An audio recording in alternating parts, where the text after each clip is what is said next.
Amen. So everybody shout, praise the Lord. Praise the Lord. Hallelujah. Hallelujah. Thank you, Jesus. Thank you, Jesus. Yes, amen. So mga kapatid, bago tayo magsimula, inaanayahan ko lahat na tayo po ay tumayo bilang sign ng respect natin sa ating Panginoon as we pray sa pagtingin natin ng guidance sa ating pong katatalakay ngayong umaga ito, mga kapatid. Lord Jesus, maraming salamat po, Panginoon. Purihin at tuwalatinan yung banal na pangalang Jesus. Panginoon, narito po kami, Panginoon, mga anak ko, Lord, na narito sa bahay panambahan mo, Panginoon. Kami po ay pupulit sumasamba sa inyo. And Lord, nandito po ang iyong anak, Panginoon, na gagamitin mo, Panginoon, sa share ng salita mo, God. Lord, anoint mo ako, Lord. Gamitin mo ang aking mga labi, yung aking puso, Panginoon, aking isipan ay pakalinisin mo, God. And Lord, ikaw na po ang manguna. Hindi po yung gusto kong mangyari, kundi yung mensahe mo po ang marinig namin ngayong umaga ito, Panginoon. Lord, we humble ourselves as we listen and understand your words. Kayo na po ang bahala sa aming Panginoon. Pinapasayin na po namin ang lahat. And as we listen and as we understand your word, naway marami po kami matutunan sa aming paglakad ng aming buhay. Kasama kayo, Panginoon. Lord, ito lang po ang aming samod na langit. Binabalik ko ang kapurihan sa aming sa ilang in Jesus' name. Amen. Magpangako natin ang ating Panginoon. Yan. Nakakapula po kayo, mga kapatid. At ang ating tatalakayin ngayon, mga kapatid, is finish well, it is worth it, walk in the Spirit. Pero ang pinaka-mensahe ko po ngayong umaga is about total repentance, about true repentance, mga kapatid. Ito, tatalakayin din natin yan because repentance will lead us to worship, and with worship, we will finish well as we walk in the Spirit, mga kapatid. And just a short introduction, maraming mga Christians, maraming mga leaders, maraming mga ministers, ang ganda ng pagsisimula. Sipag-sipag, laging present, but what happens? Unti-unting nanghihina, unti-unting nawawala. Many people are good at the start. Maraming mga tao, kahit hindi naman sa ating mga Christians, kahit sa mundong ito, many people are good when they start. But how did they do when they end? Paano ba sila nung bago sila matapos sa buhay nila? Mga kapatid, importante ang pagsisimula, ngunit mas mahalaga yung pagtatapos. Kasi marami, kasabihan sa mundo, di ba? Nagsimula ka mahirap, kasalanan mo na kung nagtapos ka pa rin mahirap sa buhay na ito. Kasi ito na, nandito na lahat ng pagkakataon. Ibinigay na sa atin ng Panginoon lahat. Nasa atin na po yun kung paano natin gugugulin yung buhay natin. Diba? It doesn't matter where you start. What matters is where you finish. Amen po ba, mga kapatid? Amen. Amen. And lagi ko po naririnig to. Pag kayo po ay namatay, tulad po ni Nanay Norma, sumalangit po naman. Alam po nasa langit na po ang Nanay Norma. Ano po ang gusto nyong topic na kapag mababanggit ang pangalan nyo, ay, ito, si Nanay Norma. Ano maalala niyo sa kanya? Siya'y tapat sa Panginoon. Siya'y nagdingkod hanggang sa wakas. Siya ay ginamit ng Diyos kahit sa kanyang katandaan. Sipag niya ka din. So gusto ba natin na maging katulad tayo ni Nanay Norma na up until the end, she lived for Christ? Amen. Naisip po natin ng mga kapatid. Because this is the time na ang mga Kristiyano ay nanlalamig. Because we are near the end times. Yes, nandito tayo sa church, but we'll never know na minsan meron na pala tayong mga kapatid na backslider by heart. Na hindi natin alam nandito sila, pero yung isip nila malayo. Diba? Merong iba, hindi na nakakonsensya kahit mali. Hindi na naman si Kuya minsan eh. Hindi na nakakonsensya kahit na absent. Nasaan ang pag-ibig natin sa ating Panginoon? Diba? Mga kapatid, kung anong sabihin ng mundo, it is just secondary. Ang mas mahalaga kung ano yung sasabihin ng Diyos pagdating natin sa kaharian niya. So it doesn't matter kung mukha tayong bulube, kung mukha tayong mahina sa harap ng mga tao sa mundo, pero what matters most kung anong sasabihin ng Diyos pag kaharap mo na siya. Na anak, naging mabuti ka, you are faithful and good servant. Ito ang reward mo. Gusto ba natin yun? Na pagdating ng panahon, pag akyat natin sa kalangitan, the Lord God will welcome us with open arms. Ito yung anak ko, proud ako dyan. Hindi yung i-welcome ka, anak ko. Puro kalokohan niyang anak ko na yan. Wala nang ginawa yan kundi mag-cellphone. Wala nang ginawa yan kundi lustayin ang kanyang panahon sa kung ano-ano mga bagay. Diba? Mas gugustuhin natin na pagdating natin doon sa kalangitan, sasabihin sa akin ng Diyos, well done, my good and faithful servant. Gusto ba natin yan mga kapatid? Palakpakan po natin ang ating Panginoon kung gusto natin. Hallelujah. You must finish well. God's presence will impact your life. Yung presensya ng Diyos, yung po ang nag-i-impact sa buhay natin. Hindi lang sa buhay natin sa trabaho, sa school, sa mga estudyante, ngunit pati ang buhay natin, private life. Mga kapatid, kaya natin itago ang lahat. Sa mata ng mga members natin sa church, okay kayo? Pero kaya-kaya mo itago yan sa Monday to Saturday. Sabi nga ni Sister Jeneline kanina, di ba? You can live as faithful as a Christian Sunday, pero pagdating ng weekdays, sa mundo ka. Anong identity mo? Di ba? Pili ka lang, isa lang. Kung Christian ka, Christian ka. Kung sa mundo ka, sa mundo ka. Amen po mga kapatid. And we can do it by walking in the Spirit. Kung kasama natin lagi ang ating Panginoong Jesus, which is siya rin ang Holy Spirit, mabubuhay tayo ng tama. Kasi we live day by day, we walk day by day, and we need to walk in the Spirit day by day. Amen po ba? Amen. Amen. Intro pa lang po yan ha. Wala po tayo sa topic natin mga kapatid. Sabi nila, Christian life is hard. Yes, I agree. But, anong sabi ng mga pastors? It is impossible. Kasi Christian eh. Anong utos ng Diyos? Mahalin mo kaaway mo. Naku, kahirap. Kaya nyo? Mahalin nyo kaaway nyo? Eh, mahalin nyo pangalan nyo, mahalin sa buhay. Ang hirap na, di ba?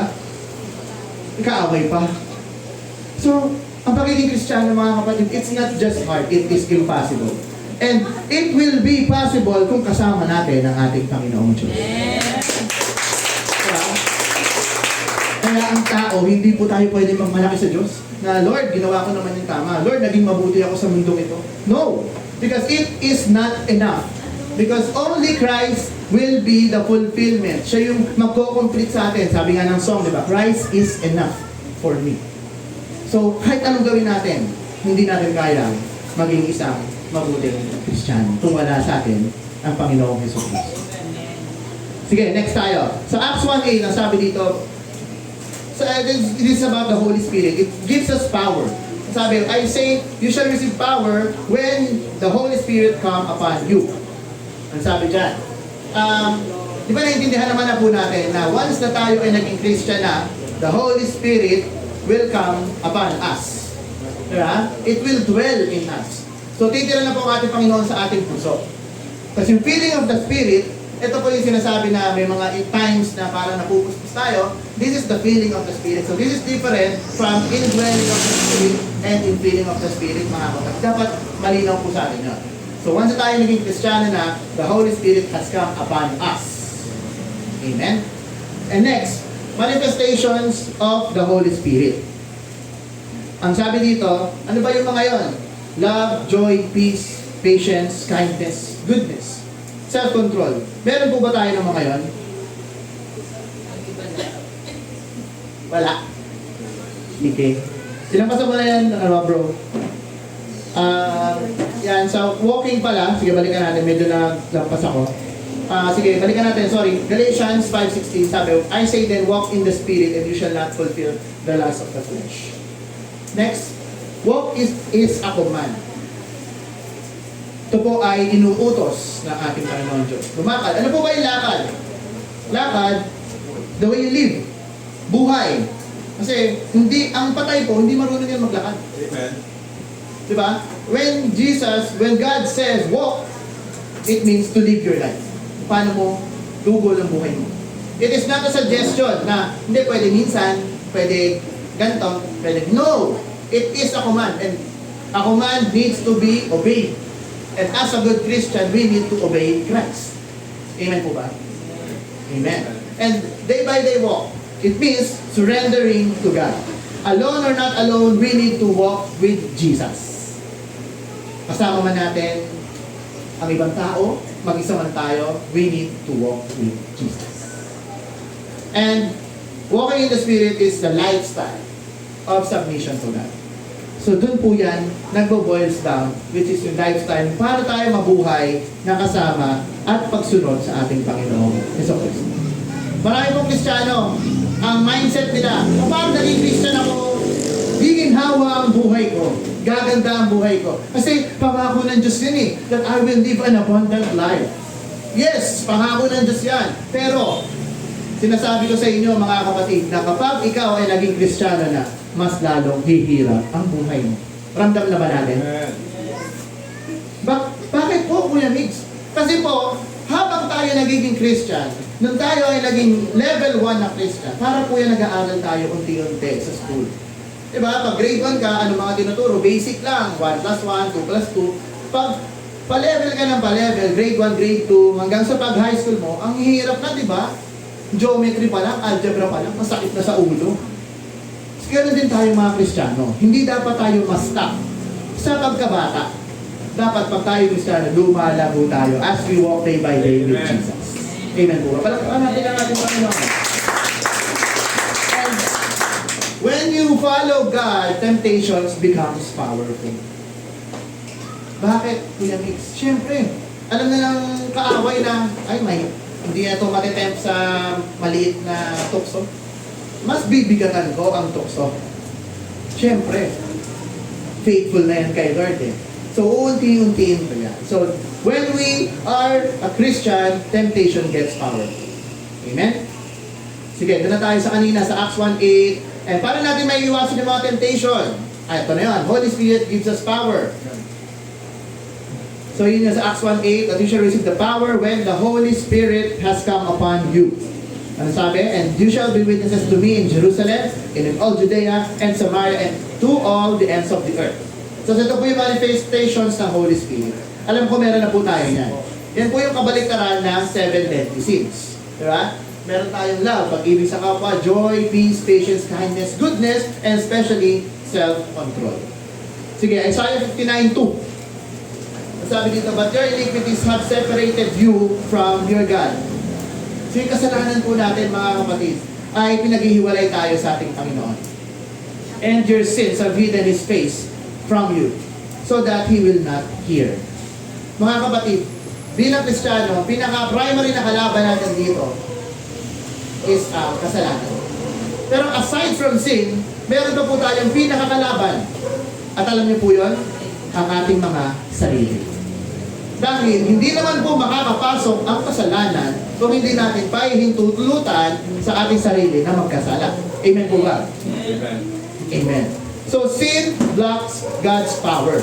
Sabi dito, God is holy, ang ating Diyos ay banal, and He cannot tolerate sin. Ayaw na ayaw po ng Diyos natin sa kasalanan. And today, we will study the life of King David. Kilala ba natin si King David? Isa po siya sa mga great men, great mighty men of God na talagang inanoint ng ating Diyos. But there are certain points sa buhay ni David na siya po ay lumagapak, nagkasala. Pero ano pong ginawa ni David? Siya ay nakabalik sa ating Panginoon. And we will know how sa atin pong i-discuss ngayong umagang ito. Excited na ba kayo? Amen. Amen. And just a short question. When we talk about David, anong naalala nyo? Sige, let's have a short Q&A. Ano naalala nyo? Pag sinabi ko, David, Goliath. Ano pa? Shepherd. Ano pa? Hari.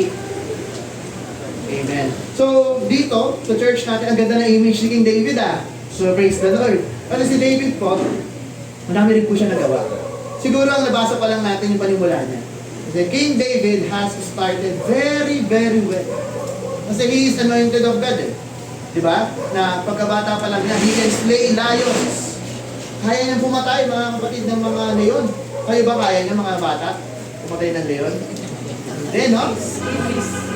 Tapos, nagawa niya rin patayin si Goliath. Si Goliath, kaya niya, giant. Yung mga giants, mga kapatid, totoong nag-exist sila sa mundo. Talagang, nasa Bible din po yan, na giants roam the earth. So si Goliath, kung imagine natin, siguro gaano kaya siya kalaki, siguro imagine niyo kung kilala niyo si Yao Ming sa basketball. Mas matangkad pa siya doon. Mas matangkad, no? Parang doble ko. Higit pa siguro. Pero natalo po siya ni David. At ang Goliath po, ito po sa modern times ay sinasahalin tulad din sa mga problema. Di ba? Kayo mga kapatid, may mga Goliaths ba tayo sa buhay natin? Amen. Madami, no? Amen. Ang unang-unang Goliath natin, pera, di ba? Ang hirap na Goliath yan. Kasi hirap po kunin yan eh. Diba? Hirap po kahit anong sikap natin, hindi po yan sumushoot sa bulsa natin agad. Diba? Ang pera pinaghihirapan. Pero, mga kapatid, kung gaano man kalaki si Goliath, ang ating Panginoong Jesus ay mas malaki kaysa kay Goliath. So kakayanin natin yung mga yan. Amen. Amen? Satan will tell us that we are hopeless. Ang sabihin ni Satanas, kayo mga Kristiyano, kayo mga tao, wala na kayong pag-asa. Ang hirap-hirap ng buhay, hindi nyo kaya yan. But God reminds us that He will restore us and He saved us already. Diba? Kahit gaano kahirap ang buhay, kakayanin natin dahil kasama natin ang ating Panginoong Jesus. Amen. We are walking in the Spirit. Nasabi din ng ating Panginoon, do not dwell in the past. We need to overcome sin. Kailangan natin malampasan. Kailangan natin matalo ang kasalanan, mga kapatid. Kaya po ba natin, mga kapatid, to resist the devil? Kaya ba? Parang walang sumasagot. With the Lord, kaya. Kaya po. Sa tulong ng ating Panginoong Jesus. Amen.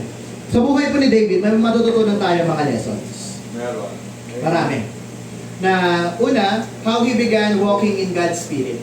Nung pa kanya, mula pagkabata pa lang po, si David ay napaka gandang makuna ng aral kung paano ang paglakad na kasama ang Panginoon ay gawin. And number 2, to analyze on how we do avoid getting sin. Paano ba tayo makakaiwas sa kasalanan? And if ever na tayo nagkasala, number 3, how do we recover from sin? Paano ba tayo makakabalik sa ating Panginoon? Kasi hindi po natin may iwasan yan. Magkakasala tayo, magkakasala. Sabihan niyo na akong hipokrito pag sinabihan ko kayo na pag naging Christian tayo, hindi na tayo magkakasala. No. Kada minuto, kada araw, laging may magkakasala sa buhay natin. But there is a way that we can be cleansed by God. And we will learn this. Alam ko, alam niyo na rin siya, pero refresher na lang natin siya mga kapatid. And lessons din from David is we need to be dependent sa ating Panginoong Jesus. Sa ating Diyos. And we need repentance to recover from sin. And as we repent, we will worship God because He is worthy to be praised. Amen. Amen? At si David, kilala rin siya to be a great worshiper. Hindi siya nahihiya to worship God. Siya'y hari, mga kapatid. Ang hari, maraming suot yan na burdoloy. May corona yan, may kapa, may robe. Pero nung nagpupuri ang Israel sa ating Panginoong Diyos, anong ginawa ni King David? Hinubad niya ang lahat ng mga pangmundong palamuti. Siya'y nagpuri sa Diyos. Na ang gamit niya lang, yung mga damit na normal. Yung kanyang panloob lang na damit. Dahil gusto niya ipakita na these things, na mga bagay sa mundong ito, it will not be equal sa pagpupuri ko sa iyo, o aking Diyos. Sana ganun din tayo mga as we worship God. Na hindi natin kino-consider yung mga bagay na, ay linggo, malulugi ako. Hindi ba kaya ng Panginoon Diyos na buhayin ka? Na kahit kalahating araw lang, itigil mo ang business mo? Real talk lang mga kapatid. Kasi yun na madalas na pumipigil sa ating mga Kristiyano na lumako. Yung mga pagkakataon na ganyan. Trabaho, pera. Sometimes Satan is using it na hindi natin alam na unti-unti na pala tayo lumalayo dahil doon. So you miss this opportunity na nandito ka sana. That you have heard this message, but where are you? Busy. Sa kung anumang bagay na pinagkakabisihan. And shame on you. Because God is watching. Di po ako natatakot mga kapatid to say these things dahil ito ay salita ng Diyos. At sino pa ba ang magsasaway sa atin kung walang sasaway? Diba? Kasi mahirap po yun na we live in life of complacency. Ano ba yung complacency? Yung buhay na ano lang tayo, easy-easy. Christians, being a Christian is not just playing around. We are fighting a battle. Amen. Spiritual battle. Kung kayo mga kapatid sa pagiging Christian na wala kayong nararanasang hirap, Hindi ako natutuwa. Natatakot ako sa inyo. Na puro na lang good yung nangyayari sa buhay nyo. Magtanong-tanong ka na kay Lord. Baka iba ang Lord mo. Kasi ano ba sabi ng Panginoon? Deny yourself, take up your cross, and follow Him. Follow me. If you take up your cross, wala pong cross na magaan. Lahat ng krus mabigat. So kung ang buhay mo sa mundong ito laging magaan, ask the Lord, Lord, anak mo ba talaga ako? Kasi hindi ako sumusunod sa yapak mo eh. Kasi binuhat mo ang krus para sa akin, but I'm not doing it. Maybe I'm not yours. Start praying, start checking your heart na, Lord, am I really a genuine Christian? Do we agree mga kapatid? Amen. Palakpakan natin ang ating Panginoon. Kasi hindi na dapat tayo mabuhay sa mga bagay na pabanjing-banjing lang mga kapatid. And many Christians don't know the true essence of repentance. Di ba? And most of the messages ng mga pastors nowadays, puro na lang blessing, kagalingan, ano pa, how to live a good life. They call it the feel-good messages. And no one dares to preach about sin.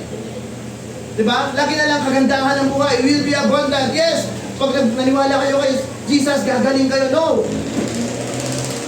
Marami nga pong mga Kristiyano hanggang mamatay may sakit. Diba? Amen. Kung totoo po yung mga pinagkasabi nila, dapat lahat ng Christians walang sakit. Hindi tayo nakakasakit. Pero why? Because we are still in the flesh. And being in the flesh, we're still bound for these things. And yung true na pagkatao natin, lalabas lang po yan once we reach heaven. Pag tayo namatay na, at kapiling na natin natin Panginoong Diyos, lahat yan, hindi na natin yung mararanasan. Doon, nandun ang eternal joy, nandun ang eternal peace, eternal love. Lahat ng hinahanap mo sa mundo, nandoon pala sa langit. Because lahat yun, si Jesus yun. Amen? Because Jesus is love. Jesus is peace. Jesus is joy. Lahat. Hope. Yun yung hinahanap lagi ng tao eh. And they are trying to find it dito sa mga bagay ng mundo. But mga kapatid, I advise you find it in Jesus. Lahat ang hinahanap mo nasa Panginoong Jesus. Amen. Let's start with the story of David, mga kapatid. So how did David started in his life? Let's read 1 Samuel 16:13. Then Samuel took the horn of oil and anointed him in the midst of his brothers. And the Spirit of the Lord came upon David from that day forward. So Samuel arose and went to Ramah. So si David po ay anak ni Jesse. At marami po sila magkakapatid. Ilan ba? 11? 11, no? So, kumali po ako, tama nyo na lang. Pero si David po ay bunso. So si Jesse ay inutusan ng ating Diyos to find the next king of Israel. And ang sinabi sa kanya ng Panginoong Diyos, ang next king ay matatagpuan niya sa household ni Jesse. So tinignan ni Samuel, nagsimula sa panganay. Sabi ng Diyos, hindi yan. 7 lang pala. Ayun, 7, sorry. 7-11. 7-11. Sanay po sa convenience store. So ayan, simula sa panganay hanggang dumating kay David. Ang sinabi ng Diyos kay Samuel, ayan ang aking anointed one. Sabi ni Samuel, bata pa nito. Kasi nung panahon na yun, teenager pa lang si David, mga kapatid. And kapag in-anoint ng Diyos, wala po tayong magagawa. Kahit anong kontra mo, kahit anong ayaw mo sa tao na yon, if he is anointed by God, hindi mo siya kayang pabagsakin. Amen? Kasi ito po, bigyan ko kayo ng example. Like sa gobyerno, si Marcos ang president, di ba? And hindi po yan makakaupo kung hindi po yan pinayagan ng Diyos. So I can say that he was anointed by God to be the president of the Philippines. Kung galit ka kay Marcos, alisin mo niya ang galit mo. Manalangin ka sa Panginoon, ipag-pray mo siya na, Lord, sana magawa po ng aming president ang tama. Magawa niya yung mga rapat-dapat na gawin para maiahon ng Pilipinas sa kahirapan. Imbis na spend mo yung time mo sa galit mo, spend time praying para sa tao. Kahit sa mga leaders na sa trabaho, sa school, imbis na magalit kayo, kung bad trip kayo sa kanila, pray for them. Mas magiging effective pa ang mga leaders. No? And one day, lalapit sila sa inyo, saying, uy, salamat. O gulat ka na lang. Totoo yun mga kapatid. Because God is working, even if you don't see Him working. Even if you don't feel Him working, He is always working. And ang trabaho natin is to reach out to Him by our prayers. Amen po. Kaya nga, we encourage yung talagang prayer natin na paigtingin natin. Amen? And then,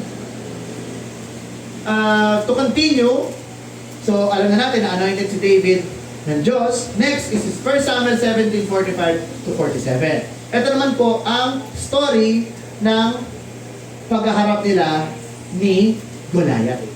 Alam na natin, no? To cut the story short, natalo po ni David si Goliath sa pamamagitan ng bato. Kasi po siya ay magaling sa slingshot. Yung slingshot po, iba po siya sa tirador natin dito. Hindi po siya letter Y na ginaganon. Ang slingshot po, hinihigod siyang ganon. Kaya sling, kasi sling is to swing. Tapos ginanon niya. Kumuha po siya ng 5 makikinis na bato. Kung makikita nyo, ba't kaya 5? Na? Maraming mga scholars, they are telling that that's the name of Jesus. So ever since Old Testament, nandun ang ating Panginoon Jesus. Siya yung stones. And Jesus is what? The rock of our foundation. Bato. Rock. Di ba naisip nyo? Connected lahat ng nasa Biblia, mga kapatid. And tinamaan si Goliath sa noo, bagsak, at pinutol po ni King David ang ulo niya sa pamamagitan ng espada ni Goliath. Amen. So, sabi ko kanina, Goliaths can be equivalent to our problems. And gaano man kalaki ang ating problems, kaya natin harapin because God is bigger than anything else. Amen. So, surrender your giants to God. Bigay lang natin yan. Ilatag lang natin yan sa ating Panginoon. When David was young, he is so prayerful.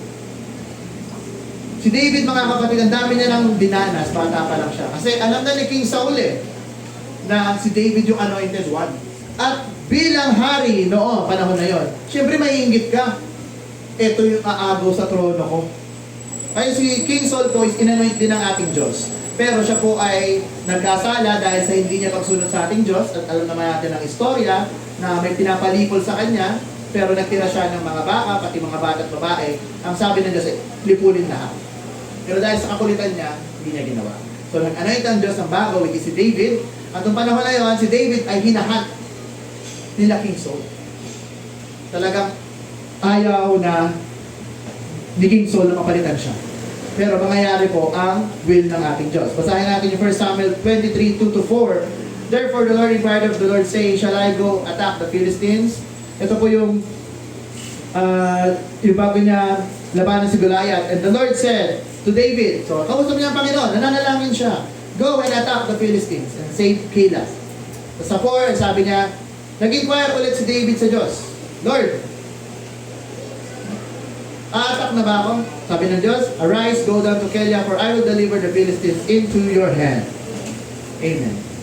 So dapat, bago po tayo mag-desisyon sa buhay natin, tanungin muna natin ang ating Panginoong Diyos.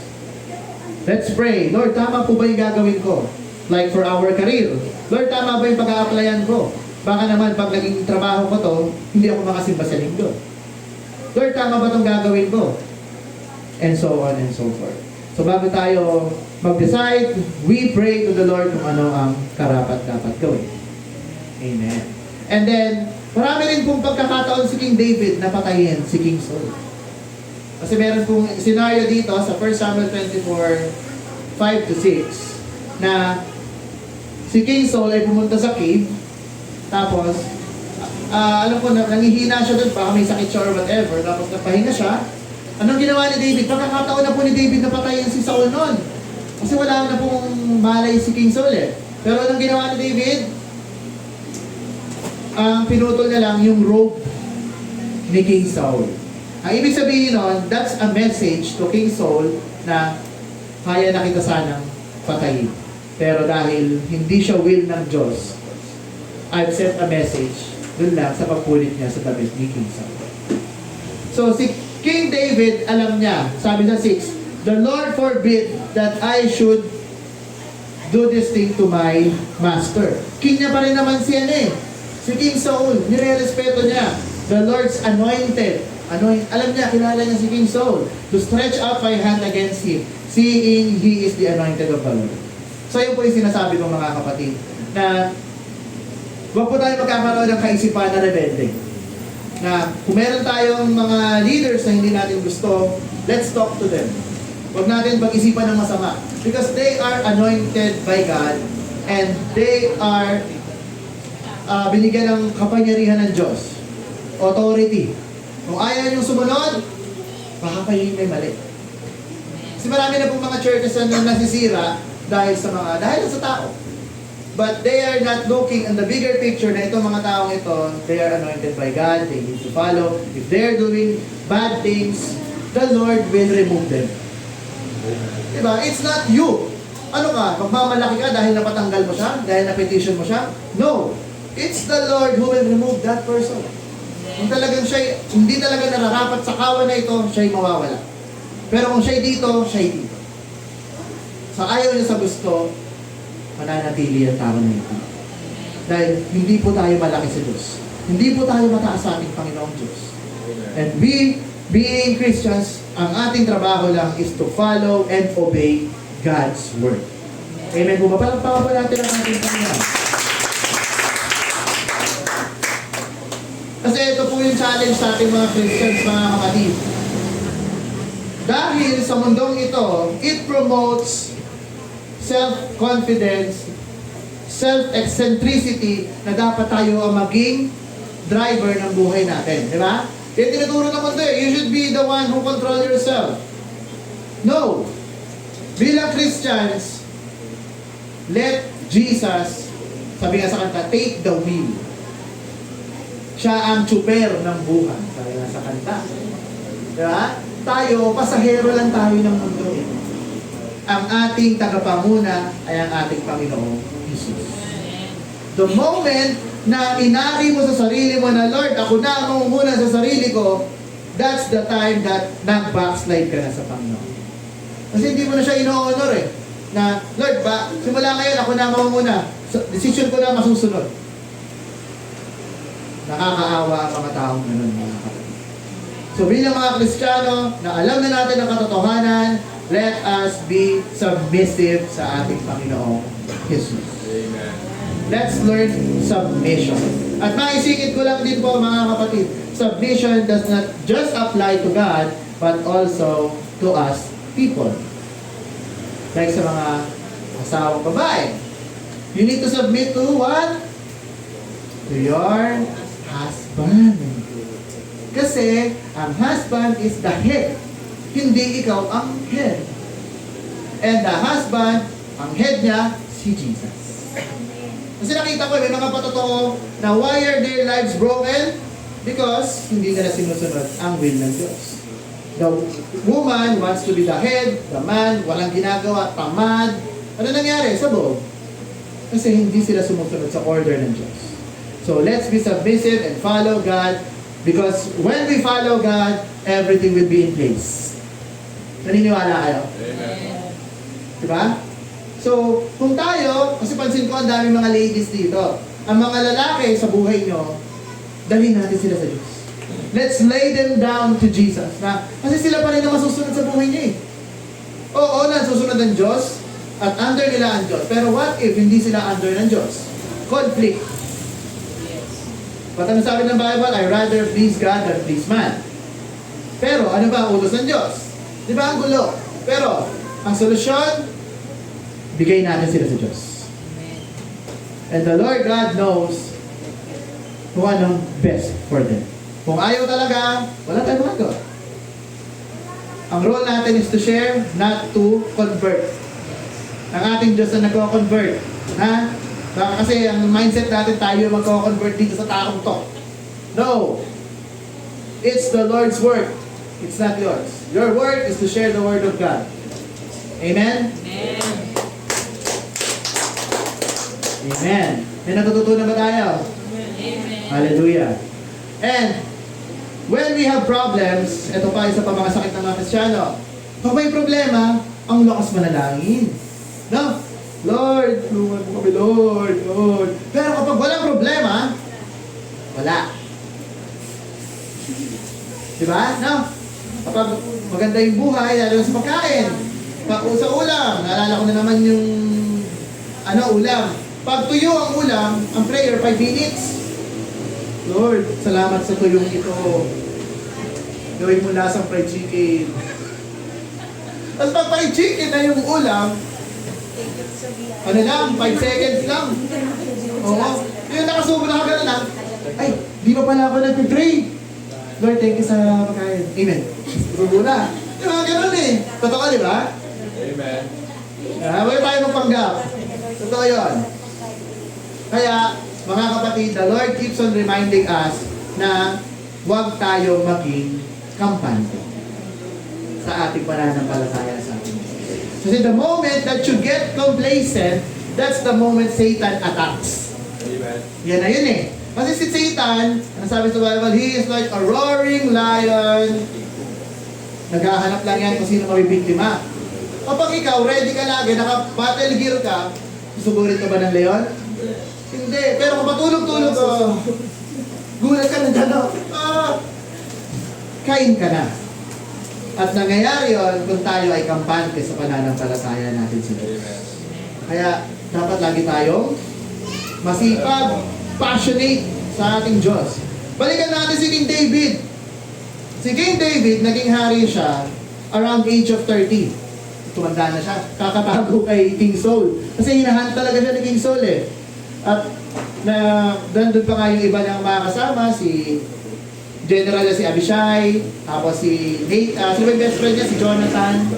Na lagi siyang pinagtatakbol sa kanyang ama. Kasi lagi niya tinatago si David kay King Saul. Kasi si King Saul, yung mga panahon na malapit na siyang mawala sa pagiging hari, lagi siyang frustrated. And tinatawag niya si David para tumugtog sa kanya ng harp.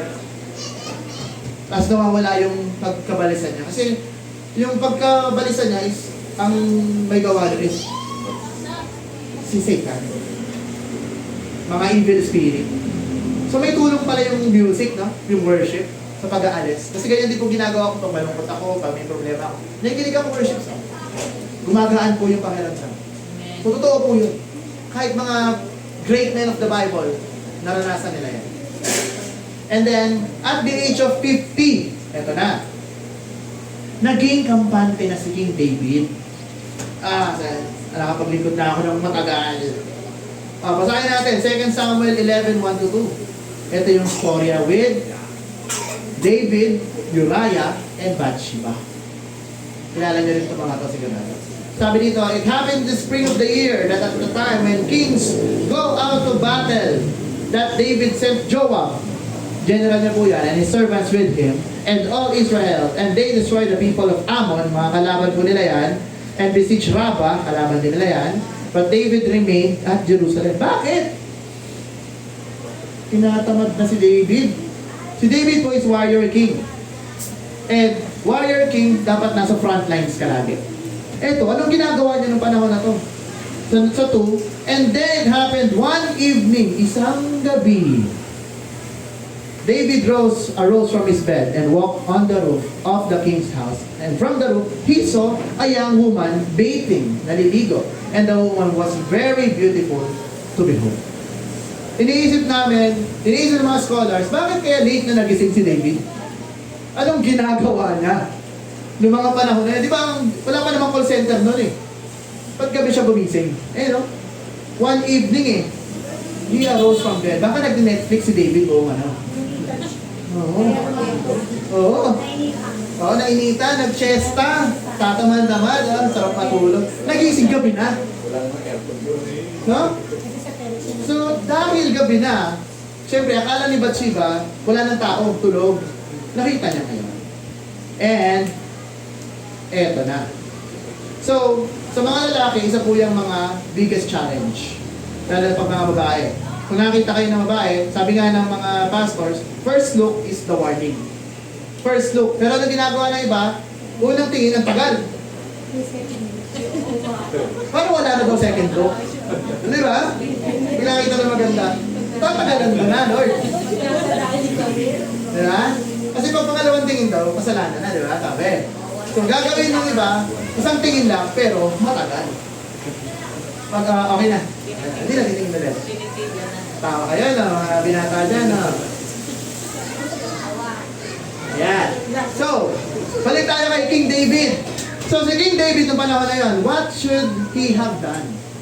Dapat hindi na siya tumingin pa. At bumalik na siya agad. And ang ginawa niya, nanood na siya. At sabi, alam na natin ang nangyari, na nagkaroon sila ng affair. And puntahan natin next slide. Papakilala ko na si Bathsheba sa inyo. Si Bathsheba ay may asawang tao. Ang asawa niya ay si Uriah. Si Uriah is one of David's mighty men. Mababasa natin yan sa mga verse na yan. Isa siya sa mga loyal na sundalo ng ating King David. Si Bathsheba ay daughter din ni Eliam. Isa rin po siyang mighty man ni David. And granddaughter ni Ahithophel, isa po sa mga advisor ni King David. Diba? High profile po yan, si Bathsheba. Tao yan ng mga loyal mong tao. Anak yan, asawa. Pero ano nangyari kay King David? Sin has blinded King David. Nawala na siya. Kasi ganyan po yung ginagawa ng kasalanan sa ating mga tao. Na alam natin ang tama, but sin blinds us on doing the right thing. Diba? Minsan may isip mo, ay, may nagawa ko lang kasalanan. Pero nung ginagawa mo yung kasalanan, nung nag-e-enjoy ka sa kasalanan, bulag ka nun. Kasi binubulag tayo ng kapangyarihan ng kasalanan. Kaya nga dapat tayo maging watchful. Diba sabi nga sa Bible, be watchful. So, if you don't guard your life, you will make the worst mistake of your life. So, ano ginawa ni David sa 11:4-5? Nagpadala siya ng mga messenger, kinuha niya si Bathsheba, tapos may nangyari sa kanila, at nabuntis po si Bathsheba. Ayan. So remind ko lang po kayo mga kapatid, ang pagpapatawad ng Panginoon ay laging nandyan. Pero, alalahanin nyo, mapapatawad kayo ng Diyos, but there are consequences. Wala pong pinapatawad na absuelto lang. Lahat may kabayaran. Diba? Lahat po na nakukulong, na may kaso, may binabayaran yan. Wala pong lumalaya na, okay, pinapatawad na kita. Diba ang mga nakukulong, nag-spend sila ng oras sa preso. Yun yung bayad nila.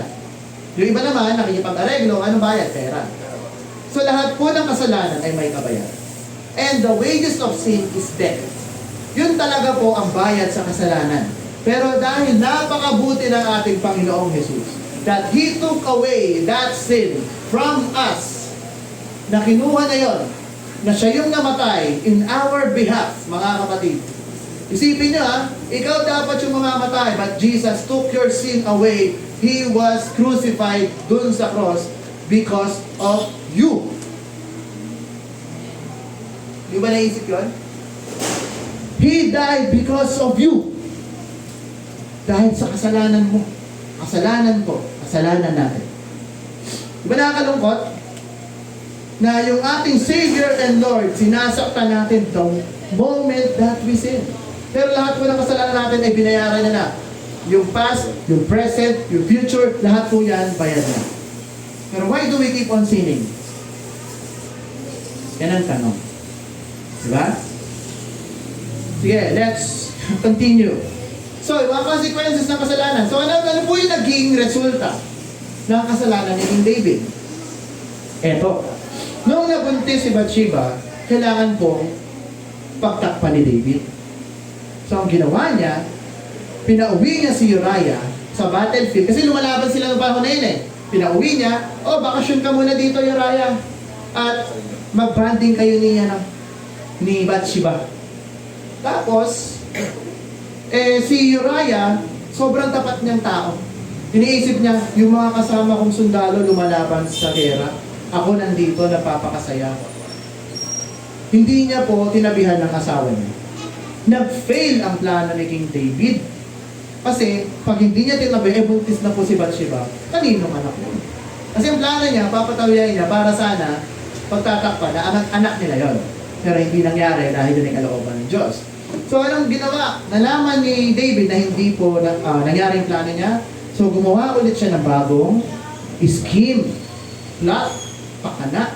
So, sige, ilagay si Uriah sa front line. So, nung panahon na yun mga kapatid, ang gera, espada tsaka shield, spear, pana, wala kang mga baril nun. Pag nasa front line ka, alam mo na, patay ka talaga. Mga alay yun eh. Yung mga nasa front line. Si Uriah, magaling po itong sundalo. Nilagay sa front line. Dumating po yung balita, namatay po si Uriah. Ano na si David ngayon? Killer. Kasi siya yung nag-scheme nag-mastermind. So ganun po, sa kasalanan mga kapatid, pag may ginawa kang maliit na kasalanan, para pagtakpan yun, gagawa ka ng kasalanan. Palakihan ng palaki, ng pabigat, hanggang sa dulo. Pag nagkabukuan na, boom! Sabo. Kaya mga kapatid, ang message ngayon, paano tayo makaka-recover sa kasalanan na yan? And we can do it by repenting. Amen? Sa repentance, yan po ay ma-overcome natin yung kasalanan. And, bigay ko lang po sa inyo yung mga consequences din ng kasalanan ni David, ha? Una, na-rape po yung anak niya na babae. Pangalawa, namatay si Amnon, anak ni David. Absalom rebelled and then was killed as well. Namatay din. Si Adonijah, namatay din. It is just because of one sin. Tingnan niyo ha, dahil sa isang kasalanan, ang daming nadamay. Totoo yan mga kapatid. Sa isang kasalanan, kaya nga di ba sabi nga ng mga anak na ang tatay nila ay babaero, bayad utang daw sila. Alam niyo ang kasabihan na yan? May katotohanan po yun. Biblical po kasi yun eh. Na ang sin of the father, sins of the children yan. Napapasa po yan up to the third and fourth generation. Kaya tayo po mga kapatid, kung alam na po natin ang katotohanan, let's stop the chain. Let's cut the chain. Huwag na natin ituloy ang sumpa. Kasi pansin nyo, may mga pamilya talaga na same-same lang din yung problema nila. Generation to generation, kilala na sila bilang ganon. Di ba? Kasi yung mga nababalitaan ako, ay pamilya yan ng mga magnanakaw. Totoo nga. Mula sa ninuno hanggang sa bunso, magnanakaw talaga. Kasi nga, sumpa ng kasalanan. At mapuputo lang po yan sa pamamagitan ng ating Panginoong Jesus. Yes. Amen. Hallelujah. So, napakabuti po talaga ng Diyos kasi hindi niya tayo hinahayaan na malumbok sa kasalanan.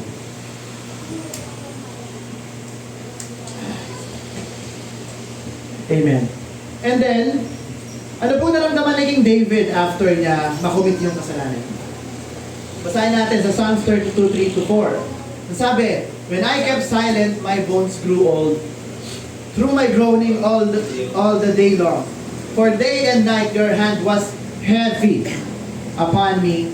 My vitality was turned into drought or of summer. So si King David, sumama po yung pakiramdam niya after na siya nagkasala. Parang ang bigat sa pakiramdam. Kasi ganun po ang kasalanan. Yan po ay mabigat. Lalo na at hindi mo siya sinusuko sa Diyos. Hanggang dinadala mo at tinatago mo ang kasalanan, ang bigat sa feeling. No? Pero the moment na i-alay mo yan sa Diyos, you repent and you give yourself to the Lord, gagaan ang buhay. Amen? And paano ba natin magagawa ang repentance, mga kapatid? Ayan, yan po yung kasalanan. Wala. Yan po yung dapat nating gawin sa true repentance. 1. Admit your sin. Aminin mo na ikaw ay nagkasala. Next, assume responsibility. Pakita mo na ikaw ay talagang responsable sa iyong mga ginawang kasalanan. Accept the consequences. Huwag mong takbuhan yung parusa na para sa iyo. And lastly, appropriate God's forgiveness. Tanggapin mo ang pagpapatawad ng Diyos sa iyo. Balikan natin si King David ulit. Basahin natin. Pinuntahan po siya ni Nathan. Si Nathan po ay propeta ng Diyos. So sabi ng ating Panginoon Diyos kay Nathan, puntahan mo si King David, kwentuhan mo siya ng istorya. Alam niyo na ba istorya? Hindi pa.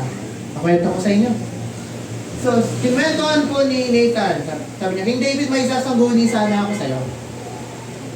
Meron isang lalaki na mahirap. Meron siyang isang tupa. Mahal na itong tupa na to. Hindi maalis sa tingin niya ang tupa na to. Na inaalagaan niya ito araw-araw, naliliguan, inaayos. Pero dumating yung isang mayamang lalaki na guest sa bahay nila. And, yung kaisa-isang tupa ng mahirap na tao, kinuha nila at yun ang ginawa nila panghanda sa feast. So, si David, knowing he is a shepherd, nagalit siya. Sumpain yung mayaman na yan. Ba't niya pa kinuha yung kaisa-isang lamb nung mahirap na tao na yun? Tapos kinain ba nila? Ang kakapal ng mukha nila. Ano sabi ni Nathan kay King David? King David, ikaw yun eh. Sabi ni David, siguro na na-realize ka. Ang sabi ni King David sa 2 Samuel 12:13-14, I have sinned against the Lord. Hindi na po siya nagpalusot. Sinabi niya, nagkasala ako sa harapan ng ating Panginoong Diyos. Nagpakumbaba ako si David. And Nathan said to David, the Lord also has put away your sin. You shall not die. So, the moment na po na yun, pinatawad naman si David ng ating Panginoong Diyos. However, sa 14, ang sabi, because by this deed, you have given great occasion to the enemies of the Lord to blaspheme. So, naging pagkakataon na po ng mga kalaban ng Israel para sabihin na ang Diyos o si Haring David ay hindi talaga naniniwala sa Diyos. Kasi gumawa siya ng kasalanan na napakabigat. Di ba? Adultery, lying, killing, ng own kind mo. So, mga kalaban ng Israel, sabihin, peke ang Diyos nyo, pinayahari nyo, killer. Diba? The child, sabi ni Nathan sa kanya, the child who is born to you shall surely die. Ang lungkot, no? So, yung pinagbubuntis po ni Bathsheba ay mamamatay.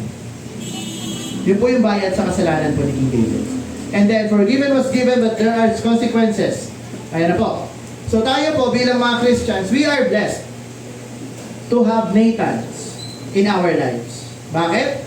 Yung mga Nathan po, mga kapatid, ito yung mga kapatid mo sa pananampalataya na kaya kang sitahin sa pagkakasala mo. Na hindi siya natatakot i-sacrifice yung friendship niya sa iyo para sitahin ka sa ginagawa mong mali. Alam mo, sakit ng mga Kristiyano, hinahayaan na lang natin yung mga kamalian. Kasi takot tayo eh, na baka pag sinita ko siya sa mali niya, baka hindi na kami friends. No. Ang totoong nagmamahal sa kanyang kapatid, nire-rebuke ang kapatid niya. Open rebuke is better than silent love. Diba? Kaya ako mga kapatid, gayahin nyo na lang. Mag-rebuke kayo. Okay lang po yun. Wala pong masama. As long as you respect, hindi kayo galit sa tao, galit kayo sa ginagawa niya, galit kayo sa preference niya, but not the person itself. Himself or herself. Kasi wala pong masama na manita. Walang masama na mag-rebuke, lalo na kung nasa tama kayo. Kasi di ba, sabi nga, ang sabihin ng mundo, do not judge.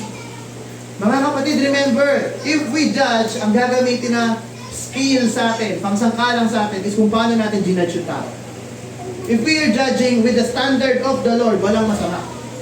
Di ba? Sabihin mo, uy, masama yung ginagawa mo, sis. Ba't ka ganyan? Sabihin, do not judge me. Hindi mo ako kilala. Yes, but the Lord knows you. Wala pong masama, mga kapatid. Let's be bold. Wag po tayo maging takot. Because, ang tunay na nagmamahal, nagdidisiplina. Diba? Naalala niyo mga magulang? Ang mga magulang natin, bakit tayo pinapalo? Ay, hindi na pala nararanasan ng mga bata ngayon yan, no? Yung mga bata noon, bakit pinapalo? Kasi tinatama. Kung hindi tayo pinalo, baka naging kriminal na tayo. Diba? Oo, baliwala. Diba, nagnakaw, kumupi, pinalo ang kamay. Kasi mas maigi na maputol yung kamay mo kaysa dalhin ka sa impyerno ng pagkupit mo. Amen. Ganun po yun, mga kapatid. If you truly love someone, you discipline. Yun po yung nagiging kulang sa mga tao ngayon. Disiplina. Kasi ang mundo ngayon, masyado na tayong entitled, na lahat ng sabihin nila, may say sila. No, hindi po yung ganun. Kasi napakabulok na po ng sistema ng mundo. Kung napapansin nyo, mga bata, naalala ko yung kwento ni Ate Jenny, mga bata, may say sila kaysa sa teacher. Ano yun? Noon, ang mga estudyante takot sa teacher. Ngayon, ang teacher takot sa estudyante. Sabi ko, naku, hindi pala ako pwede maging teacher. Tanggal agad ako. Kasi papaluin ko kayo. Sabihin, sige, demanda nyo na lang ako. Tumino ka lang. Diba? Aanin ko, I will sacrifice myself na makulong kaysa mapunta ka sa impyerno. Kaya ba natin yan sa kapwa natin? To sacrifice ourselves para for their sake. Love your enemies.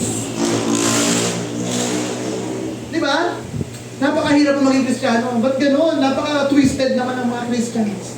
Yes, being a Christian is supernatural.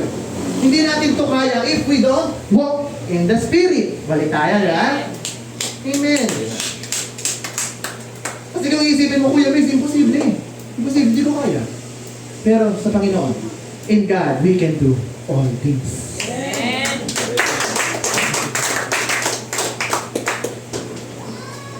Amen. And then, nung nag-repent po si King David, ang sabi niya sa Psalm 51, 1-3, have mercy upon me, O God, according to your lovingness, according to the multitude of your tender mercies, blot out my transgressions. Tanggalin mo yung mga pagkakasala ko. Wash me thoroughly from my iniquity and cleanse me from my sin. Nagpapalinis po si King David. Sana ganun din tayo pag humihingi tayo ng tawag sa Diyos, no? Lord, sorry sa mga kasalanan ko. Linisin mo ako, baguhin mo ako. Ano sabi niya sa 3? For I acknowledge my transgressions. Aminado ako, Lord, sa mga kasalanan ko, hindi ko siya dinedeny. And my sin is always before me. Lagi akong natatalo ng kasalanan ko, Lord. Pilit ko mang itama, pero hindi ko talaga kaya. Pero, ikaw, Lord, kaya mo. Diba? It is God's grace that we are forgiven. We do not deserve His grace. Pero binigay ng Diyos yung kanyang biyaya sa atin. And we can always ask God for forgiveness. Ha? Wala po katapusan yan. Pero wag natin aabusuhin ang ating Panginoong Diyos. Amen. Na alam naman na Diyos na patatawarin niya ako eh. Sige, gawin ko ganito. Pagplapalanuhan mo pa, no? Magkakasala ako na magkakasala, tapos bago ako mamatay, bigyan mo tawad. Kasi matatawarin naman ako ng Diyos eh. Nako, paano kung nagkakasala ka doon ka namatay? Sorry. Di ba? Hindi natupad kasi hindi matutupad lagi yung mga plano natin. It is always the plan of God. Always the will of God yung masusunod. Amen, mga kapatid? And then, si King David, ang kabutihan po ng Diyos ay nasa kanya. Kasi he took full responsibility. Hindi po niya sinisi si Bathsheba. Kasi pwede niya naman sabihin kay Nathan eh, kung hindi sana naligo yan dyan eh. Diba? Tumatambay lang naman ako dun sa taas ng kastilyo ko, tapos nakita akong naliligo dyan. Kung wala sana siya. Hindi po. Inamin niya, ako ay mali. Kasi madalas sa mga tao, ito totoo to. Pag nagkamali tayo, lagi nila isisisi sa iba. No? Totoo, di ba?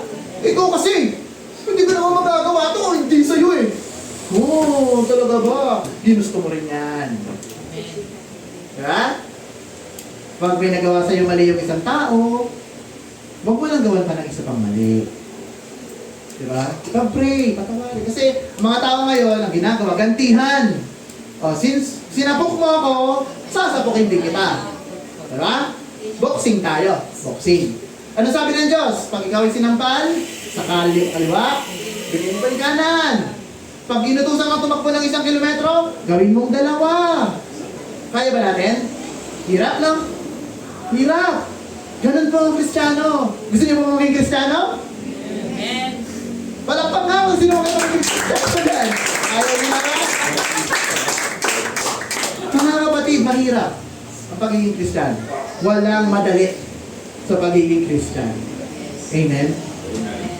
Kasi yun pa lang hindi ko kaya yun. Lord, Pero nasabi ng Lord, kasama mo ako, I'm walking with you. Di ba? Kaya mo yan. And then, inaccept din po ni David yung parusa. Hindi niya na sinabi kay Lord na, Panginoon, huwag niyo na akong parusahan. Okay na ano na, huwag na. Di ba? Sabi, nalala ko talaga yung bata na yung may attraction sa nanay niya. Usap lang ha, walang talo. Usap lang ha, walang talo. Alam niya kasi papaluin siya Ay, hindi po. Pag nagkasala kayo sa Diyos, may kasama yang palo. Diba? Imposibleng walang palo yan kasi kaya pinapalo para lumago. Para hindi kayo ma-stuck. Kasi ang mga bata, pag lagi nyo yung pinagbibigyan, mamimihasa yan. Hindi yan matututo. Diba? Ang mahalaga mga kapatid, oo, napasaya mo siya, hindi mo siya napalo, hindi mo siya napagalitan. Happy kayo ngayon. But in the long run, paglaki niyan, suwail yan. May sunga yan. Diba? Ano sabi sa Bible? Train up a child in the way he should go, and when he is old, he will not depart from it. Kapag lumaki na yan, na naturuan, hubog sa palo, matino yan. Sigurado. 100%. Pero ang bata na hinog sa pagpapabaya, hinog sa cocomelon, hinog sa cellphone, suwail. May sunga yan. Hindi kayo susundin yan. Masusundin pa yan, ito. Kaysa kayo. Totoo? Amen. Palakpakan natin ang Diyos. Totoo. Amen.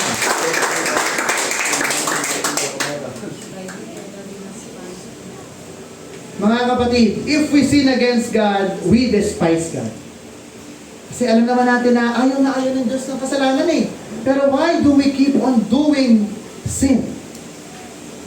Kaya, yun yung tanong Kahit sa akin, tinatanong ko rin sa sarili ko, ba't nagkakasala pa din ako? Ba't ganon? Lord, tulong. Pero, ito po ang ating magagawa. We need to have the true repentance. We need to learn about true repentance. So, basahin natin 2 Corinthians 7:10. For godly sorrow produces repentance, leading to salvation, not to be regretful, but sorrow of the world produces death. Next, repentance. Sa Greek, it means metanoia. Meta means change. Pagbabago. Noia, thinking. So repentance is we change the way we think. Iibahin natin. Hindi lamang po yan pagsasabi ng sorry. Kasi akala kasi nila, pag repentance, sorry Lord. Tapos gagawin ulit. Mali yun. Hindi yung totoong repentance. That's only asking forgiveness. Asking for, kailangan alam niyo na forgiveness versus repentance, magkaiba. So repentance is changing the way we think. Repentance is the change of heart, mind, and behavior resulting to a new direction. Bagong landas from following yourself, na dati natin sinusunod yung sarili natin, to following Jesus. So hindi na tayo ang nasusunod, si Jesus lang nasusunod sa buhay natin. That's repentance. So si King David, he repented to the Lord. May narinig pa ba kayong naging kasalanan ni David after nung kay Bathsheba? Wala na. He changed. Kasi he has felt yung bigat ng kasalanan niya sa Panginoon. And after that, he changed his mind. Hindi na ako ulit, Lord, maglilingkod na ako sa iyo ng buong puso 100%. Sana ganun din tayo.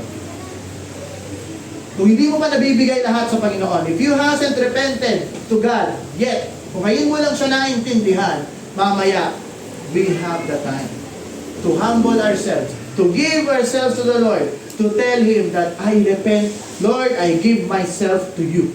Amen. Amen? So, repentance, mga kapatid, it is not perfection. Hindi tayo gagawin perfect yan, but it leads us to God. Kasi doon na tayo susunod sa daan ng ating Panginoon. And true repentance, sabi nga dito ni William Taylor, true repentance hates the sin. Sige, next slide yun. And not the mere penalty. Isa pa. Yan. And it hates the sin most of all because it has discovered and felt God's love. Yan. So it hates the sin and not you. If you don't understand that God loves you and sin, yung sin na ginagawa natin, nasasaktan ng ating Panginoon. Di ba? Tapos bakit ba tayo nagre-repent? Next slide. 1,000 years of remorse. Yung remorse po yung parang bagabag, yung ano mo, damdamin mo na parang, sorry Lord, hindi ko talaga kaya, bigat. Over a wrong act would not please God. Kahit magpakumbaba ka ng ilang ulit sa Diyos, kung hindi ka naman nagbabago, wala rin kwenta yun. And as much as a change of conduct and a reform life. Sabi po yan ni A.W. Tozer. So pag tayo nag-repent, mga kapatid, we make sure to change our ways. Not just to ask for forgiveness. Amen? Sige. Next. Repentance is a command. It is a gift of grace as well. Sabi, ito alam na alam nito. Sabi nandiyan agad. Wala yung Acts 2:38. May Acts 2:38 ba dyan? Ayan. Okay, then Peter said unto them, repent and every one of you be baptized in the name of Jesus Christ for the remission of sins, and you shall receive the gift of the Holy Spirit. So ang sinasabi ditong repent, magbago ka na ng buhay. Diba? Kaya nga nalaging Christians tayo, hindi na tayo katulad ng dati na nagmumura, hindi na tayo nagsisinungaling. Madalas, konti na lang, umamin kayo. Lahat tayo nagkakasala pa din. Pero, unti-unti tayo, we are being sanctified by God. To glory, hanggang sa tayo maging banal. Kasi, holy means, iba sa common. Kaya nga ang Diyos natin ay holy kasi wala siyang katulad. So tayo, we are encouraged by God to be holy for He is holy. So dapat tayo makita sa atin mga Kristiyano, lalo na sa mga kabataan, na tayo ay iba sa mundo. Na si Minyong, si Russell, yan, sila Christian, mga nasa labas sa mga bata. Iba sila sa mga bata sa mundo. Na hindi sila makikiayon kung ano ang uso, kung hindi, lalakad sila sa lakad na binigay ng Diyos. Sa Amen.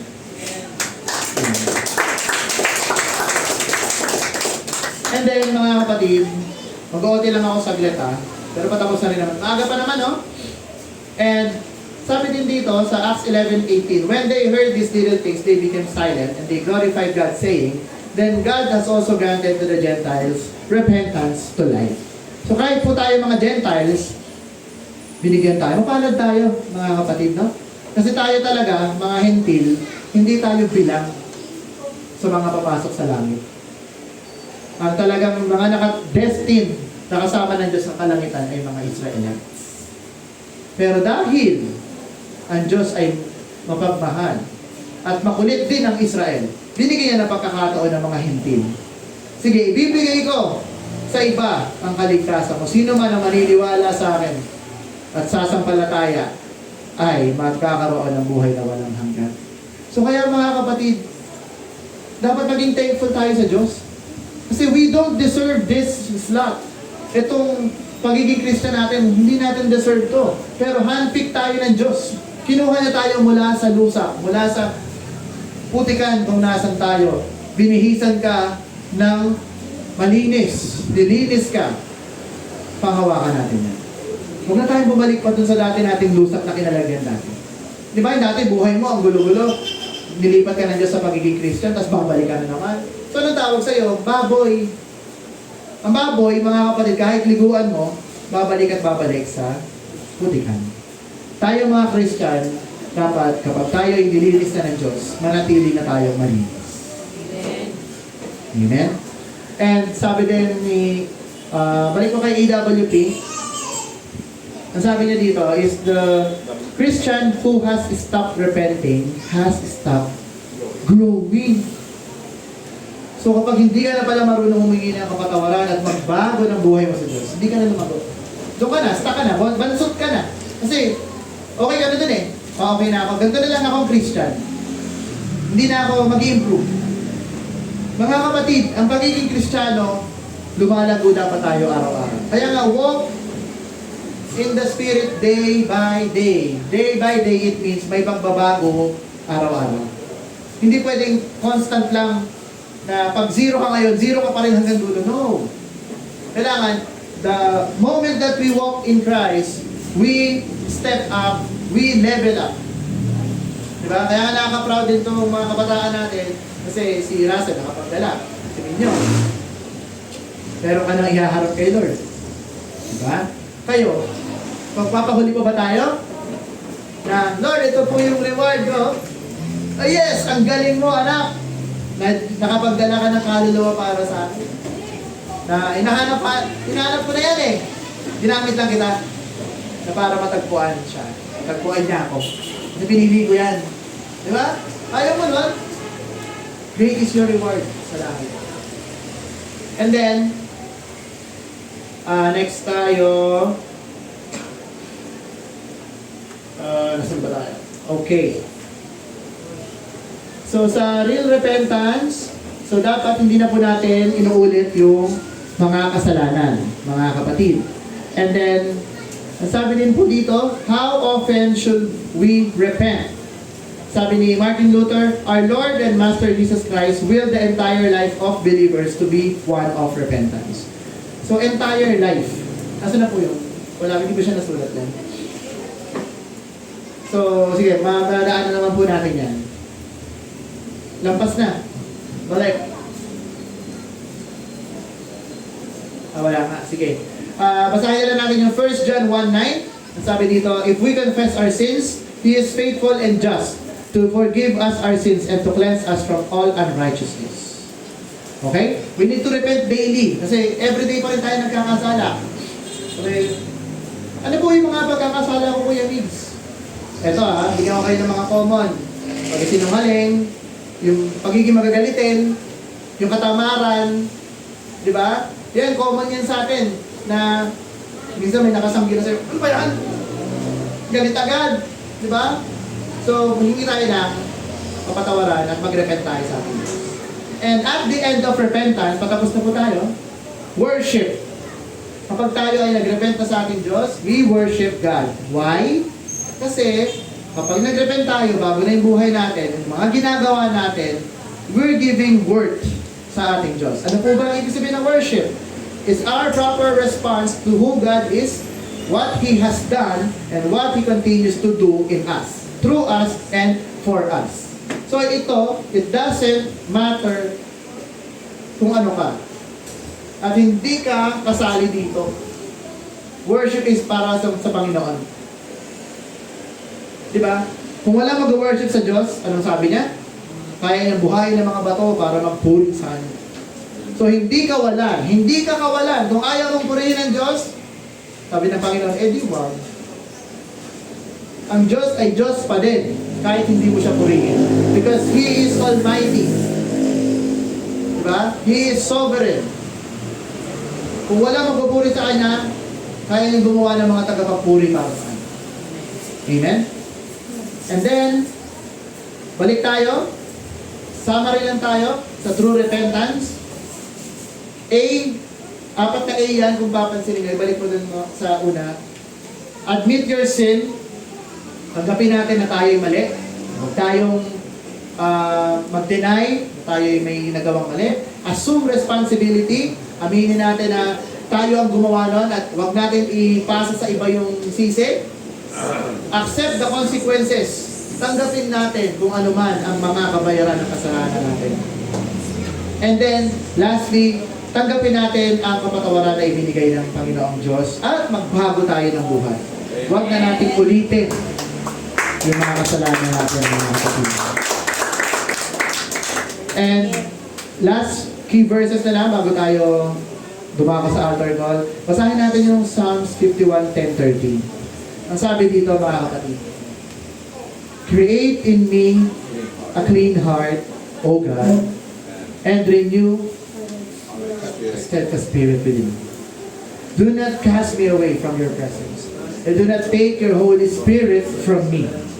Restore to me the joy of your salvation, and uphold me by your generous spirit. Then I will teach transgressors your ways, and sinners shall be converted to you. And sa 51:15-17, ang sabi din dito ni King David, O Lord, open my lips, and my mouth shall show forth your praise. For you do not desire sacrifice, or else I would give it. You do not delight in burnt offering. The sacrifices of God are, ano daw sabi? A broken spirit. A broken and a contrite heart. These, O God, you will not despise. Do we have a broken heart, mga kapatid? Do you want to finish well sa karera natin? Sa ating lakbayan dito. We need to learn to repent. You come to God with a broken heart. Ang tawag doon, pagpapakumbaba. And once we have a broken heart, hindi siya broken dahil iniwan ka ng kasintahan mo.